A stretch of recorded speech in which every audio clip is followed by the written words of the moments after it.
Yes sir, ठीक दिख रहा है।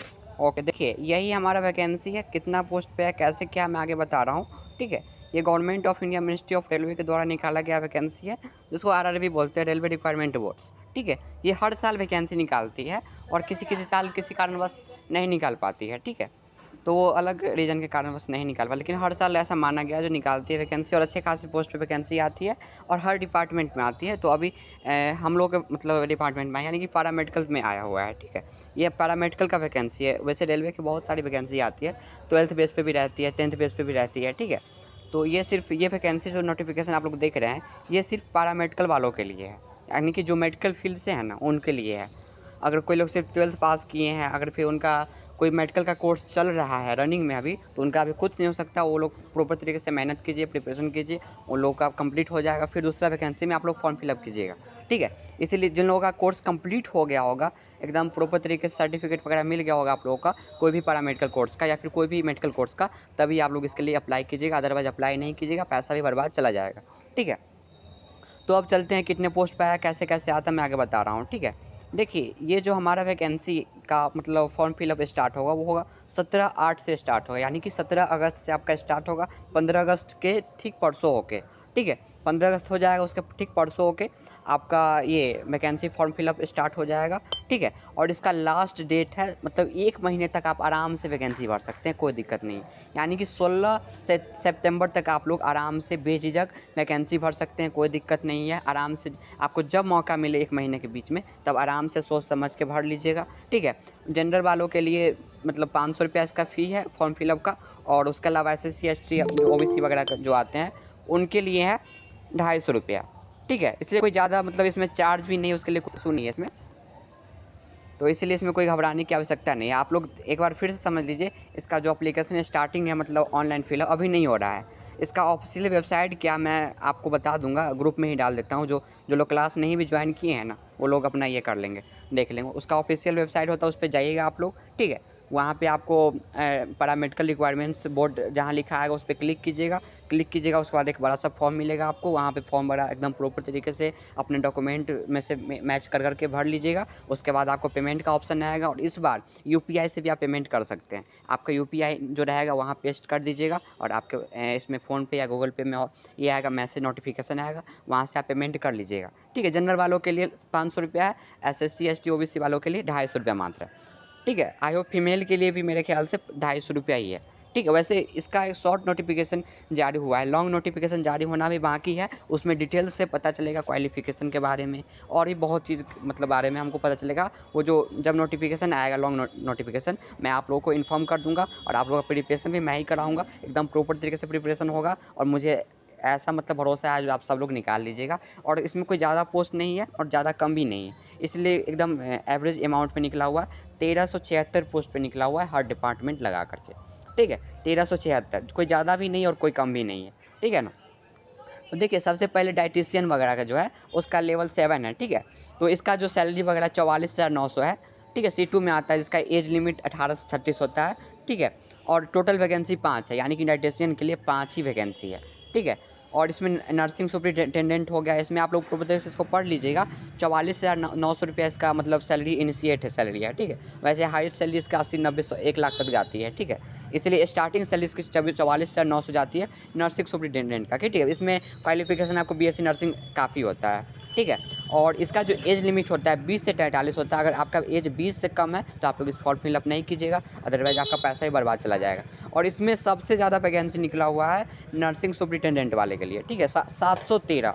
ठीक है, 713 वैकेंसी बहुत अच्छी खासी निकली हुई है, और भी बहुत सारा पोस्ट है। ठीक है, क्लिनिकल साइकोलॉजिस्ट है, डेंटल हाइजीनिस्ट है, डायलिसिस टेक्नीशियन है। ठीक है, ऐसे ही लेबोरेटरी सुपरिटेंडेंट ग्रेड 3 जो है, देखिए अधिकतर इसमें ग्रुप में जो ज्वाइन है वो लैब वाले ही है। ठीक है, तो लेबोरेटरी सुपरिटेंडेंट ग्रेड 3 जो है, इसके लिए आपका लेवल जो है 6 है, और इसका सैलरी 35,400 रुपया है। ठीक है, और ये B1 में आता है, और इसके लिए एज 18 से 36 होता है। ठीक है, और इसमें 27 पोस्ट के लिए निकला हुआ है। ठीक है। जिनका भी कोई कोर्स लैब में कंप्लीट हो गया, लैब से रिलेटेड, बैचलर हो डिप्लोमा हो, कोई मैटर नहीं करता है, कोर्स कंप्लीट रहना चाहिए, ठीक है। और सिलेबस वगैरह उनका कवर रहना चाहिए, इजीली निकल जाएगा उनका, ठीक है, उसके लिए टेंशन की बात नहीं है। और ऐसे ही कार्डियक टेक्नीशियन के लिए भी है, और भी सारा मतलब टेक्नीशियन, फार्मासिस्ट के लिए भी निकला है इसमें, कैड लेबोरेटरी टेक्नीशियन के भी निकला है, ठीक है। और भी बहुत सारा डिपार्टमेंट है, ईसीजी टेक्नीशियन के लिए भी निकला है। और लगभग लास्ट सेकेंड जो हमारा है लेबोरेटरी असिस्टेंट के लिए निकला है, ठीक है। इसमें क्वालिफिकेशन डीएमएलटी बीएमएलटी कोई भी पास हो वो लोग अप्लाई कर सकते हैं। और इसका जो सैलरी होता है, ठीक है, इसका होता है 21,700 रुपया, ठीक है। B1 में आता है। इसके लिए एज लिमिट होता है 1836, और इसके लिए अच्छा खासा पोस्ट 94 पोस्ट निकला। देखिए आप लोग ये नहीं समझिएगा 94 है तो क्या हुआ, 27 है तो क्या हुआ, आपको बस एक पोस्ट के लिए लड़ना है, ठीक है। और एक पोस्ट पाना कोई बड़ी बात नहीं है, आप लोग ईजिली आप क्वालिफाई कर लीजिएगा। मैं कुछ ट्रिक आप लोगों को आगे धीरे धीरे बताता रहूँगा। सब लोग क्या कीजिएगा, 16, 17, 18 अगस्त को फॉर्म फिलअप कर लीजिएगा, और क्लास जितना जल्दी होता है मैं उतना जल्दी स्टार्ट करने का कोशिश करूँगा, ठीक है। और आपका प्रॉपर तरीके से देखिए, और मैं बता देता हूँ आगे, मैं आपको बता ही दिया हूँ, 500 रुपया आपको जनरल वालों के लिए लगेगा, और 250 रुपया लगेगा जो मतलब ओबीसी वगैरह से आते हैं, कैटेगरी से आते हैं, ठीक है, या फिर SC ST वालों के लिए, ठीक है। तो नोटिफिकेशन आप लोग प्रॉपर तरीके से पढ़ लीजिएगा। और ये कुछ ऑफिशियल वेबसाइट वगैरह है जो हर जगह का अलग अलग है, ठीक है। लेकिन अप्लाई करने का ऑफिशियल वेबसाइट क्या है, मैं आप लोगों को सेंड कर दूंगा ग्रुप में ही, आप लोग देख लीजिएगा, ठीक है। तो ये हो गया। और देख लीजिए, एक बात समझ लीजिए, आप लोग जब मेहनत कीजिएगा तो ये समझिएगा जो हमको ये क्वालिफाई कर ही लेना है।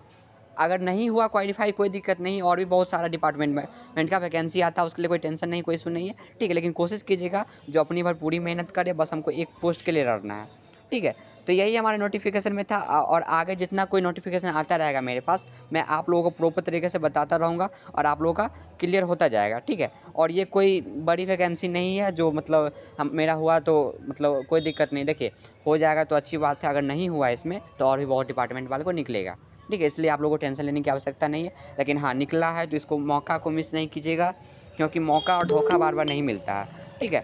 इसलिए आप लोग मौका को मिस नहीं कीजिएगा, कोशिश कीजिएगा जो प्रॉपर तरीके से हम इस भर ले, क्वालिफाई कर ही ले, ठीक है। अब कभी ये नहीं सोचिएगा जो नाम के लिए भर रहे हैं, प्रिपरेशन वगैरह नहीं करेंगे तो आपका जो पेमेंट जो किए रहेंगे वो भी आपका वेस्ट चला जाएगा, ठीक है। भले 400-500 जो उसका अमाउंट है वो सही है, ठीक है, लेकिन फिर भी अमाउंट आपका वेस्ट चला जाएगा। इसलिए आप लोग कोशिश कीजिएगा, ठीक है। आप लोग कोशिश कीजिएगा जो वैकेंसी पूरा प्रॉपर तरीके से समझ ले, भर ले, उसके बाद उसको क्वालिफाई भी कर ले। और मैं बता देता हूँ एग्जाम पैटर्न क्या होता है इसका। देखिए आपको क्या किया जाएगा, 90 मिनट का टाइमिंग मिलेगा इसमें, ठीक है। 90 मिनट का इसमें आपको टाइमिंग मिलेगा, और उस 90 मिनट में आपको 100 क्वेश्चन का आंसर देना होगा, और आंसर जो उसका एग्ज़ाम होगा वो कंप्यूटराइज होगा, ठीक है। कंप्यूटराइज इसका आंसर होगा। उसके बाद आपका मेडिकल, उसके बाद देखिए इसका कितना स्टेप होता है, जैसे आर्मी वगैरह में होता है ना, पहले रिटेन, उसके बाद फिजिकल, फिर मेडिकल, फिर डॉक्यूमेंट वेरिफिकेशन, ठीक है। इसमें भी होता है। देखिए इसमें क्या होता है मैं बताता हूँ। फर्स्ट स्टेप आपको क्या करना है, फॉर्म फिलअप करके एग्जाम देना है। एग्जाम डेट कब आएगा मैं सब बताऊंगा आप लोगों को, इसलिए टेंशन नहीं लीजिएगा। मैं सब एग्जाम को जितना होता है ना, आरबी के रिलेटेड जितना वैकेंसी आएगा, कैसे तैयारी करना है, कौन कौन सा क्वेश्चन पढ़ना है, क्या समझना है, क्या देखना है, सब मैं धीरे धीरे बताऊँगा, इसलिए कोई आदमी टेंशन नहीं लीजिएगा, ठीक है। तो यही देखना है। और इसमें देखिए मेनली आपको क्या करना है, 90 मिनट का आपके पास टाइम रहेगा एग्जाम में, ठीक है। और सबसे पहले आपका क्या होगा, रिटन एग्जाम होगा। रिटन के बाद क्या होगा, डॉक्यूमेंट वेरिफिकेशन होगा, यानी कि जो पोस्ट के लिए आप भरे हैं उसके लिए आप एलिजिबल है या नहीं, ठीक है। अगर आप एलिजिबल है तो आपको वहाँ सेलेक्ट कर लिया जाएगा, अदरवाइज वहाँ पे आपको रिमूव कर दिया जाएगा। अदरवाइज आप एग्जाम में क्वालिफाई कर लिया है ना, अगर आपका डॉक्यूमेंट वेरिफिकेशन में गलती आ रहा है, कुछ ये आ रहा है, ठीक है, एरर आ रहा है, तो आपको वहाँ से रिमूव कर दिया जाएगा, ठीक है।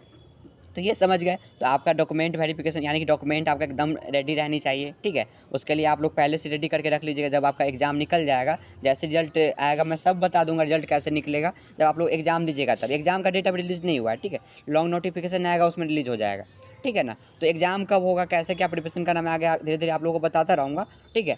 और उसके बाद देखिए आपका एग्जाम होगा, एग्जाम डेट निकलेगा, एग्जाम आपका 90 मिनट का होगा, ठीक है। 90 मिनट में आपको 100 क्वेश्चन का आंसर देना है, कंप्यूटराइज, कंप्यूटर से देना है। ये समझ गए आप। 90 मिनट यानी कि 1.5 घंटा, समझ गए। 90 मिनट का मतलब 1.5 घंटा, क्वेश्चन 100 रहेगा आपके पास, 100 क्वेश्चन रहेगा, सारा क्वेश्चन MCQ ही रहेगा, सब्जेक्टिव क्वेश्चन से नहीं पूछेगा, सिर्फ आपसे MCQ पूछेगा।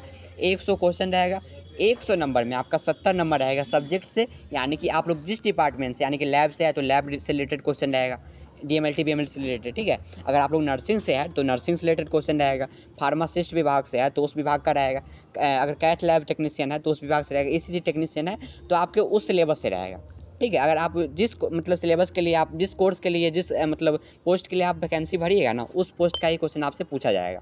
ठीक है, तो ये समझ गए आप।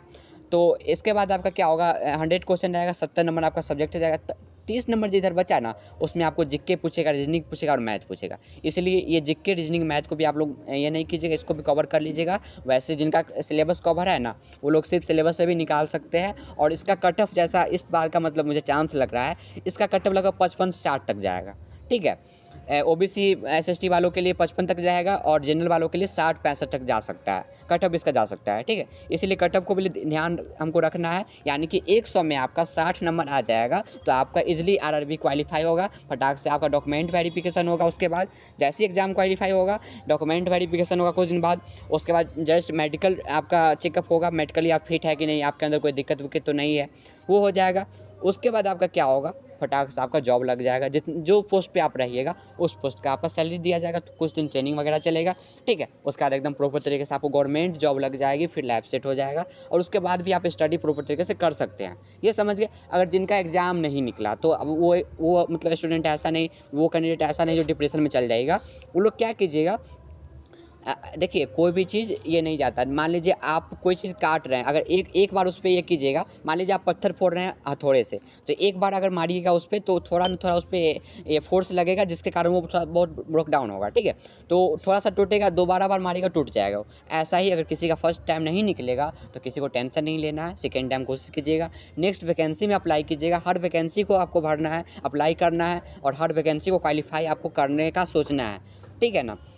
तो वो कहते हैं ना, मंजिल मिले ना मिले वो तो मुकद्दर की बात है, लेकिन हम कोशिश भी नहीं कर रहे, ये तो गलत बात है। ठीक है, यही आपको ध्यान में रख के चलना है और believe in yourself then everything is possible. अपने आप पे भरोसा रखिएगा, उसके बाद सब कुछ पॉसिबल होगा। ठीक है, तो ये समझ गए क्या क्या प्रोसेस है इसका। 90 मिनट का हमारा ये रहेगा, एग्जाम रहेगा, कंप्यूटराइज एग्जाम रहेगा, 100 नंबर का क्वेश्चन रहेगा, 70 नंबर सब्जेक्ट से रहेगा हमारा, 30 नंबर रहेगा अदर से, जीके वगैरह से रहता है। ठीक है, और रीजनिंग वगैरह और मैथ रहता है। और उसका मेडिकल हमारा डॉक्यूमेंट, उसका मेडिकल वेरिफिकेशन होगा और मेडिकल से पहले डॉक्यूमेंट वेरिफिकेशन होता है। ठीक है, इसलिए आप लोग डॉक्यूमेंट वगैरह रेडी करके रखिएगा। जिन लोगों का कोर्स कंप्लीट हो गया होगा बस वही लोग अप्लाई कीजिएगा। ठीक है, तो यही हम बता रहे थे आरआरबी के बारे में। ये सिर्फ शॉर्ट नोटिफिकेशन रिलीज हुआ है, एग्जाम कब होगा, उसका पैटर्न क्या रहेगा, कैसे क्या रहेगा, मैं आपको बारी बारी से धीरे धीरे बताता रहूँगा। ठीक है, तो यही हमारा था इसके बारे में।